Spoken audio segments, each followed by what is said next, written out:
আমাদের অনেকেরই হাতের এই জায়গাটা একটা হাতে টিপলে পরে একটা ব্যথা হয় এবং সবসময় একটা কটকট আওয়াজ হয়। এই ব্যথাটা আস্তে আস্তে উপরের দিকে উঠে যেতে পারে অথবা হাতের নিচে এই জায়গাতেও নামতে পারে। এই সমস্যাটা কাদের হয়?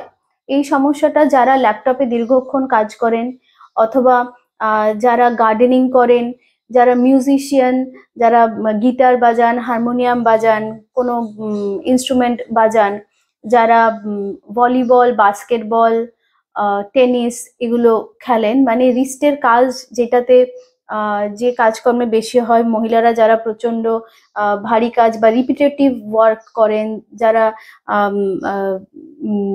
লেবার আছেন, যাদের হাতুড়ি ছেনি এইসব নিয়ে কাজ, তাদেরও এই সমস্যাটা হতে পারে। মানে রিপিটেটিভ কাজ হবে এবং স্ট্রেস হবে। তো যখন স্ট্রেস অতিরিক্ত রিস্ট জয়েন্টে পড়বে এবং অনেকক্ষণ ধরে আপনি কাজটা করছেন এবং বারবারই একই কাজ করছেন, তখন সেক্ষেত্রে কিন্তু এইসব সমস্যাগুলো দেখা দিতে পারে। এইটাকে বলা হয় ডি কুয়ারভেন্স ডিজিজ। এই ক্ষেত্রে কি হয়, আমাদের এখানে দুটো মাসেলের টেন্ডন থাকে, একটা এক্সটেন্সর পলিসিস লঙ্গার, অ্যাবডাক্টর পলিসিস লঙ্গাস আর এক্সটেন্সর পলিসিস ব্রেভিস। তো এই দুটো টেন্ডনের উপরে একটা এক্সটেন্সর রেটিনাকুলাম বলে একটা শীট মতো থাকে। তো আপনাদের এই রিপিটেটিভ স্ট্রেস ইনজুরির জন্য এইটা চেপে বসে। তো তার দরুন এখানে একটা পপিং সাউন্ড হবে এবং মুভমেন্টে সমস্যা হবে এবং ব্যথা শুরু হবে। আপনি তখন আস্তে আস্তে পেন্সিল দিয়ে লেখা বা একটা গ্লাস ধরতে পারা, এগুলোতে সবকিছুতেই আপনার সমস্যা হবে। তো সেক্ষেত্রে আমরা কি করতে পারি ঘরোয়া? প্রথমে একটা থাম ইমমবিলাইজার স্প্লিন ব্যবহার করতে পারি, যাতে এইটাতে খুব একটা বেশি লোড না পড়ে।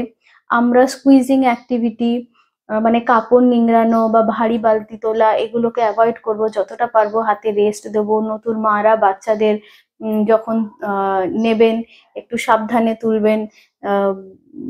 ফিডিং পজিশন বলুন বা বডি ওয়েট বলুন, একটু সাপোর্টেড নেবেন। তাছাড়া যারা অ্যাক্টিভিটিস করছেন তারা এই স্প্লিন্ট পরে করবেন এবং আপনি একটু একটু ইন বিটুইন রেস্ট দিয়ে দিয়ে কাজ করবেন।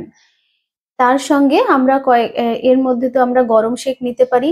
যদি এইটা খুব অ্যাকিউট ফেজে থাকে, মানে সদ্য সদ্য হয়েছে, সেক্ষেত্রে কিন্তু আপনাদের এইটা কয়েক দিনের মধ্যে গরম সেক বা ঠান্ডা সেক নিয়ে চলে যেতে পারে। এবং আপনার যদি একটু সিভিয়ার স্টেজে, মডারেট স্টেজে যদি হয়, তাহলে আপনি কদিন বাদে একটু ইমমবিলাইজার ব্যবহার করে কদিন বাদে আপনারা এক্সারসাইজ করুন ঘরোয়া, তাতে চলে যেতে পারে। এবং সিভিয়ার কেসে কিন্তু আপনাদের বিশেষজ্ঞের পরামর্শ নিতে হবে। তো আপনারা কি কি এক্সারসাইজ করবেন? যদি এই ব্যথাটা একটু ধরার পরে আপনারা এক্সারসাইজটা স্টার্ট করবেন। প্রথমত হাতটা এরকমই থাকবে, থামটাকে জাস্ট উপরে তুলবো, নামাবো, উপরে তুলবো, নামাবো, এখানে একটা স্ট্রেস আসবে। তারপরে থামটাকে বাইরের দিকে এরকম করে বের করব, ঢোকাবো, বের। 2 নম্বর। 3 নম্বর হচ্ছে আমরা থামটাকে যখন উপরের দিকে তুলবো, একটা আঙুল দিয়ে একটু প্রেসার দিয়ে উপরের দিকে তুলবো, আবার আঙুল দিয়ে প্রেসার দিয়ে উপরের দিকে তুলবো।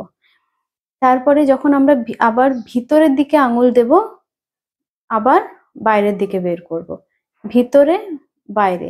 এক্ষেত্রে আমরা একটা চাপ দিতে পারি, দিয়ে থামটাকে তুলতে পারি। এরপরে একটা বল নিয়ে এটাকে স্কুইজ করে ধরে রাখতে হবে।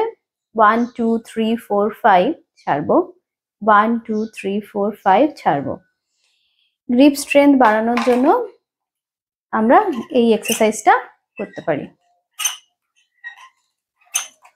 এবং শেষে একটা ডাম্বেল নিয়ে রিস্ট সাপোর্টেড রেখে উপরে নিচে, উপরে নিচে এবং সাইডে, এই প্রত্যেকটা ব্যায়াম 10 বার করে দিনে 3 বার করুন, আপনারা উপকার পাবেন।